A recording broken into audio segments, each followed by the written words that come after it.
عجب عجب داستان ہے میرے پیارے اسلامی بھائیوں. تقریباً صبح کے 4:15 بجے تھے اور ایسا زلزلہ آیا, زمین ایسی تھر تھرائی صرف 40 سیکنڈ کے اندر. آپ سوچیں یہ وہ وقت ہوتا ہے کہ ہر بندہ اپنے گھر میں ہی ہوتا ہے, اور ترکی کے تقریباً 10 شہر, سیریا کے, شام کے کئی شہروں میں, لبنان اور جارڈن میں, یہ پورے خطے میں ایک ایسا زلزلہ آیا جس نے سب کچھ ہلا کر رکھ دیا, تباہ و برباد کر دیا. زلزلے پر تو میں وہاں کے حالات پر تو بات کروں گا, مگر جو میں نے وہاں جا کے سیکھا, جو میں نے محسوس کیا کہ 40 سیکنڈ پہلے جو گھر والا تھا, 40 سیکنڈ پہلے جو مال والا تھا, 40 سیکنڈ پہلے جو صحت مند تھا, 40 سیکنڈ پہلے جو زندہ تھا, کئی گھر والے ان 40 سیکنڈ کے بعد بے گھر ہو گئے. لاکھوں لاکھ مسلمان بے گھر ہو گئے. کئی لوگ دنیا سے چلے گئے within 40 seconds. کئی لوگ زخمی ہو گئے, آج اسپتالوں میں پڑے ہیں. اور کئی لوگ جو مالدار تھے, زکوٰۃ ادا کرتے ہوں گے, ان میں سے لاکھوں لوگ اس وقت زکوٰۃ لینے والے بن گئے. یہ ہے 40 سیکنڈ. ہم اتراتے ہیں کہ میرے پاس اتنا مال ہے, میرے پاس اتنے گھر ہیں, میری اتنی گاڑیاں ہیں, مجھے اتنا مال چاہیے, مجھے دنیا میں اور ترقی کرنی ہے. ہم اللہ کو راضی کیوں نہیں کرتے؟ اگر اس کا غضب ہوا, وہ ناراض ہو گیا, اور اگر ایسی کوئی آفت آئی تو کچھ بھی نہیں بچتا. ہمارے پاس جو ہے اس کا شکر ادا کریں. میں نے زندگی میں ایک رات گزاری ہے ناظرین, وہ پرسوں کی رات تھی. ویسے تو یقیناً مشکل تھی, لیکن مجھے بہت کچھ اس رات میں سیکھنے کو ملا. جو ٹھنڈ کا عالم تھا, جو سردی کا عالم تھا, اور ہم گاڑی میں سوئے, کچھ اسلائی بھائی آگ جلا کر ساری رات بیٹھے رہے, -3-4 غالباً ٹیمپریچر تھا. بڑی مشکل لگی وہ رات. فجر کی نماز کے لیے جو وضو کیا وہ بہت مشکل لگا, مگر میں یہ سوچتا رہا کہ میری تو ایک رات ہے, میں نے تو واپس چلے جانا ہے. مگر وہاں بچے بیٹھے ہیں, وہاں ہماری بہنیں بیٹھی ہیں, وہاں ہزاروں لاکھوں خاندان روڈ پہ پڑے ہوئے ہیں. وہ کیسے رات گزاریں گے؟ ایک رات نہیں گزاریں گے, 2 راتیں نہیں گزاریں گے. ان کو انتظار ہے کہ کب اپنے گھر واپس جائیں گے. اس میں مہینوں لگ سکتے ہیں. ذرا سوچیں, آج ہم اپنے گھروں میں اپنے بچوں کے ساتھ رہتے ہیں, پھر بھی زبان پر شکوہ ہے. خدا کی قسم اللہ کا شکر ادا کریں. ہم اپنے گھر میں سویٹر پہن کر, کمبل پہن کر سو جاتے ہیں, مگر ہمارے لاکھوں کروڑوں بھائی بہن اس وقت روڈ پر موجود ہیں, درختوں کے نیچے وہ آگ جلا کر گزار رہے ہیں. میں ایسے لوگوں سے ملا, انہوں نے کہا ہمارے بچے اب زلزلے تو بچ گئے ہیں, کئی سردی سے نہ مر جائیں, ہماری مدد کریں, ہمیں سردی کا سامان دے دیں, ہمیں کسی طرح گرم رہنے کا موقع دے دیں. الحمدللہ, میں جتنا شکر ادا کروں وہ کم ہے کہ اللہ نے مجھے اور آپ کو دعوت اسلامی جیسی تحریک عطا فرمائی ہے. امت رسول کا جو درد دعوت اسلامی والوں میں ہے. ابھی زلزلہ ہوتا ہے, اب دیکھیں نیٹ ورکنگ کی بات دیکھیں, دعوت اسلامی کا جو کام ہے وہ کیسے کام آتا ہے امت کے. اس وقت ترکی میں دعوت اسلامی کے 5 مراکز موجود ہیں. ابھی آپ کو میں نے مرکز دکھایا, یہ اپنا دعوت اسلامی کا اس شہر میں مرکز تھا, ہتائی کے اندر, جو شہید ہو گیا. اللہ کی شان دیکھیں کہ وہاں گنبد خضرا, کعبہ مشرفہ, اس کے جو گیٹ پر اسٹیکر لگے ہوئے تھے وہ پورا کا پورا سلامت ہے. باقی دیکھیں آپ کے سامنے پوری بلڈنگ کولیپس ہو گئی ہے, اور اس میں اسلامی بھائی بھی موجود تھے. اللہ نے ان کی جان بچائی. لیکن میں سمجھانا یہ چاہ رہا ہوں کہ ان خطوں میں دعوت اسلامی پہلے سے موجود ہے, پہلے سے ہمارے سینٹرز ہیں.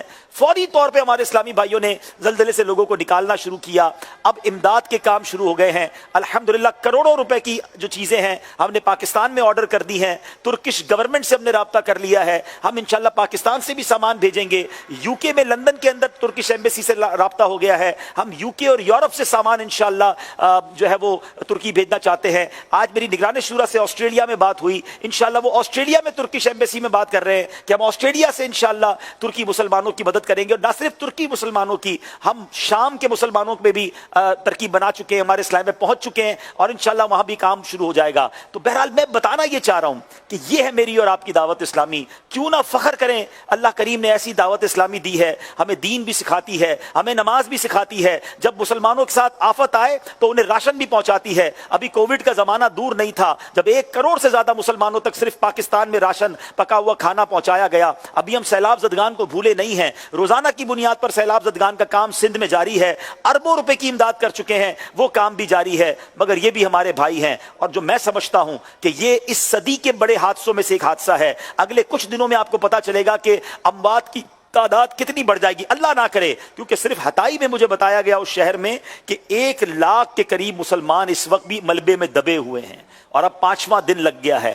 اب بچت کی امید بہت کم ہے. یہ جو انتقال کی خبریں یہ بہت زیادہ بڑھ سکتی ہیں. اللہ پاک اپنا کرم فرمائے, رحم فرمائے, ہم سب پر بھی رحم فرمائے, ہم سب کی جان و مال, عزت و آبرو, آل اور اولاد کی حفاظت فرمائے. روزانہ میں تو یقین کریں اس 40 سیکنڈ کو سنتا رہا اور سوچتا رہا کہ کسی دن ہم بھی سوئیں گے اور پتہ نہیں صبح اٹھیں گے کہ نہیں اٹھیں گے. وہ شعر بچپن میں سنا تو تھا کہ سونے والے رب کو سجدہ کر کے سو, کیا خبر اٹھے نہ اٹھے صبح کو. یہ سارے لوگ سوئے ہوئے تھے اور ان میں سے لاکھوں سوتے سوتے ہی دنیا سے یا تو چلے گئے یا بے گھر ہو گئے. تو اے میرے پیارے اسلامی بھائیوں, روزانہ رات توبہ کر کے سوئیے, روزانہ ایسے جیے کہ آج بھی مر سکتا ہوں تو اللہ کی رضا والے کام کریں, گناہوں والی زندگی کو چھوڑ دیں. اور میں یہاں پوری دنیا کے مسلمانوں سے اپیل کروں گا کہ دعوت اسلامی کا ساتھ دیں. دعوت اسلامی کمال کی آرگنائزیشن ہے, فلاحی کاموں میں بھی آگے ہے, دینی کاموں میں بھی آگے ہے, ہمیں گناہوں کے امراض سے بھی بچاتی ہے, ہمیں جسمانی امراض سے, چاہے وہ مدری ہیلتھ کیئر سینٹر ہو, چاہے تھیلیسیمیا کے مریضوں کے لیے بلڈ دینا ہو, اس سے بھی بچاتی ہے, شیطان کی آفتوں سے بھی بچاتی ہے, اور زمینی اور آسمانی آفتیں آ جائیں تو اس میں بھی دعوت اسلامی والے پیش ہوتے ہیں. تو کیوں نہ اپنا ڈونیشن, کیوں نہ اپنی زکات, کیوں نہ اپنے صدقات ہم اپنی دعوت اسلامی کو دیں. میرے پیارے اسلامی بھائیوں, دعوت اسلامی کا اس بار آپ نے اپنی زکات میں, اپنے ڈونیشنز میں, اپنے صدقات میں ساتھ دینا ہے, اور اس اجازت کے ساتھ دینا ہے کہ دعوت اسلامی چاہے دینی کاموں میں استعمال کرے, فلاحی کاموں میں استعمال کرے, اصلاحی کاموں میں, روحانی, یہ سارے کاموں کی اجازت ہو, تاکہ دعوت اسلامی کو جب موقع جہاں ملے وہ ہماری دنیا اور آخرت کی بہتری کا کام کرے. تو ہمارے یہاں بھی ڈونیشن کے سٹالز لگے ہیں, دنیا بھر کے ناظرین بھی مجھے سن رہے ہیں, اپنی دعوت اسلامی کے ساتھ پریکٹیکلی ساتھ دیں. اب یہ دیکھیں سندھ کے اندر جو کام ہو رہا ہے وہ بھی آپ دیکھ رہے ہیں کہ وہاں بھی کام جاری ہے, یہ گھروں کی چابیاں دی جا رہی ہیں. یعنی کون سی جگہ ہے جہاں دعوت اسلامی والے کام نہیں کر رہے؟ تو کیوں نہ ہم اپنی دعوت اسلامی کا ہر معاملے میں ساتھ دیں. یہاں ماشاءاللہ چونکہ ڈونیشن سٹالز ہیں, آپ ڈونیشن دیں, اس بار اپنی زکات اور عطیات بھی دیں. اور جاتے جاتے ایک اور میں چاہوں گا, یہ آپ کو صدقہ باکس نظر آ رہا ہے, یہ فری آپ کو دیا جائے گا, اپنے گھر میں رکھ لیں. ہم سب چاہتے ہیں نا بلاؤں سے بچیں, صدقہ بلاؤں کو ٹال دیتا ہے. آپ روزانہ اپنے گھر میں کچھ نہ کچھ صدقہ اس میں ڈالا کریں, پھر ان باکس کو ہر مہینے خالی کر کے دعوت اسلامی والوں کو پہنچا سکتے ہیں. تو انشاءاللہ یہ باکس کا اسٹال آپ کو نظر آ رہا ہے, یہ کوئی قیمت تو نہیں لیں گے, فری دیں گے انشاءاللہ. ذرا بتائیے گا.